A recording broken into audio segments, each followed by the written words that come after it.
Hey guys, following the court document released, which included a toxicology report from Jay Slater, I want to talk about it for a while.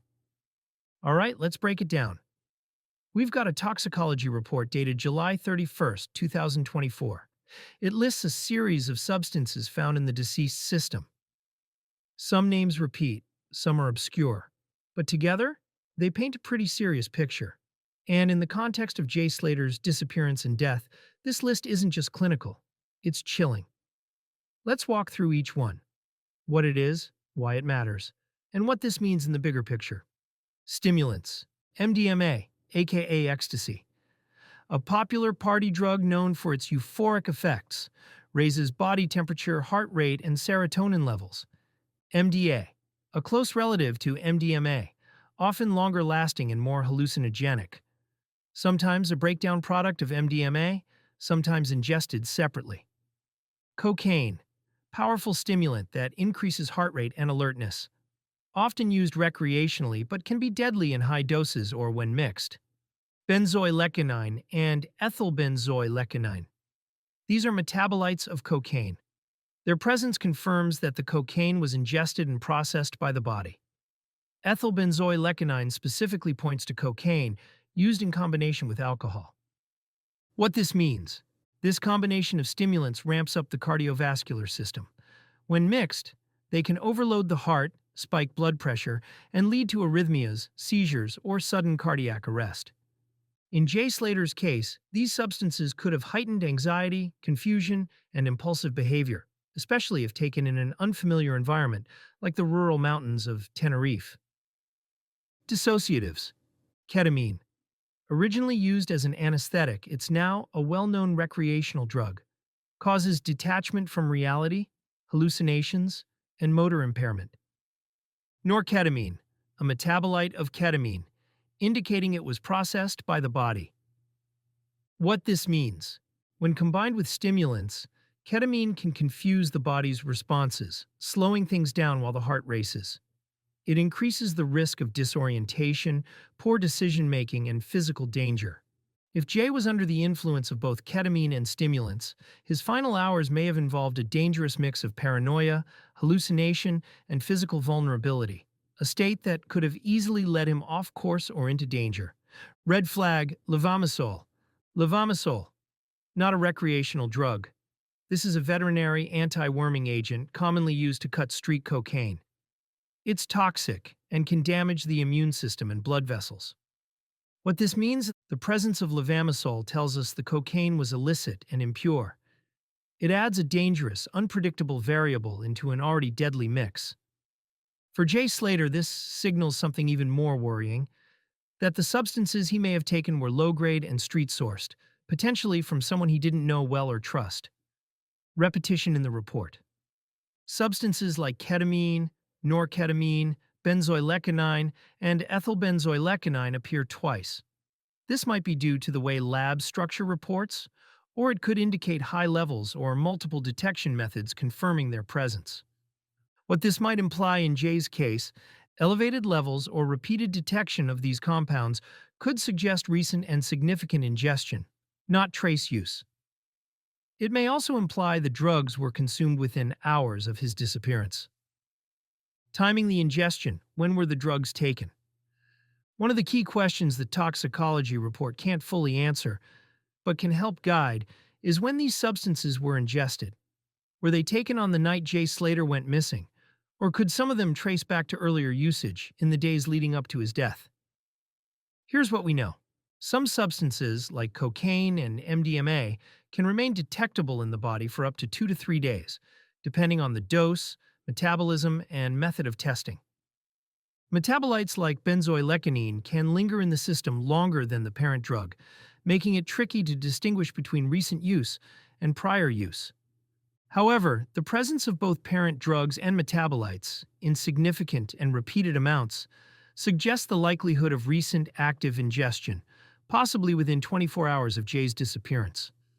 In Jay's case, the toxicology profile leans toward use on or very near the night he went missing, not casual or distant recreational use.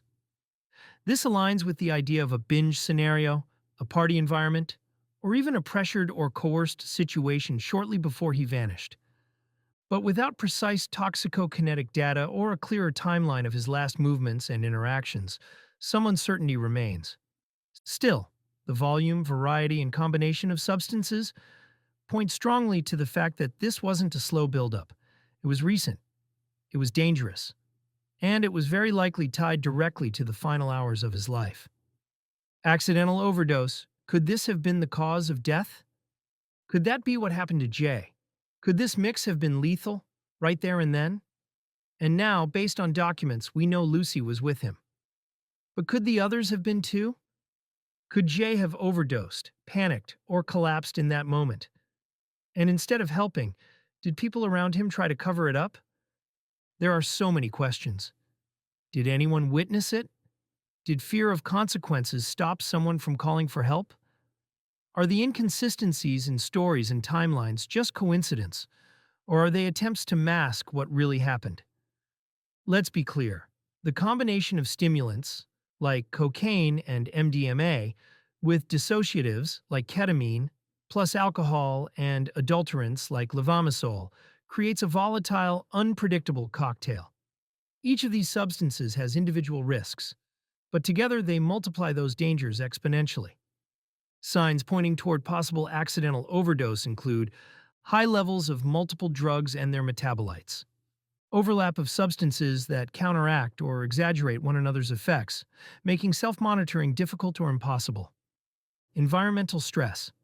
If Jay was already dehydrated, sleep-deprived, or physically distressed, his body would have been less able to handle the load. A toxic mix like this can lead to cardiac arrest, respiratory failure, seizures, extreme disorientation, or collapse in a remote or unsafe location. This does not automatically mean Jay intended to take this much, or that he knew what he was consuming. It could have been a case of taking drugs that were stronger than expected, being given substances without full knowledge, chasing one effect without realizing the buildup. And if this was accidental, that raises further concerns about who was with him, why no one intervened, and whether help was delayed, denied, or even deliberately withheld. This angle must be considered seriously, not just as a medical possibility, but as a reflection of the circumstances Jay was in. And here's something else to consider. What if this wasn't just recreational use gone wrong? There's growing speculation and whispers from within the community that some of the individuals involved may have had ties to drug dealing.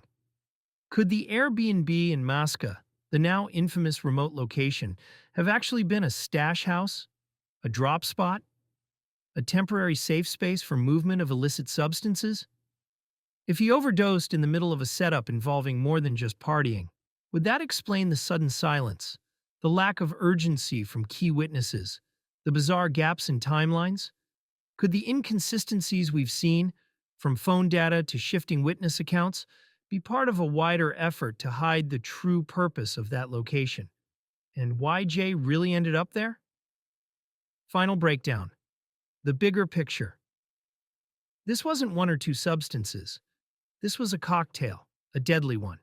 We're talking about mixing heavy stimulants with dissociatives, topped off with alcohol and contaminated street drugs. Each layer adds risk. Combined, they become lethal. So when you read this report, don't just see a list of chemicals. See the story they're telling. This was heavy polydrug use. It was reckless or desperate. It involved low-quality, street-level substances. And crucially, this raises more questions in the context of Jay Slater. Who supplied these drugs? Was Jay aware of what he was taking? Was this voluntary, coerced, or accidental? Why did no one step in if they saw him in distress? Was this part of a setup? Was he exploited? Was he abandoned in a vulnerable state? That's the real conversation. And that's where the investigation needs to dig deeper. Thanks for watching. As always, I'd love to hear your thoughts in the comments below.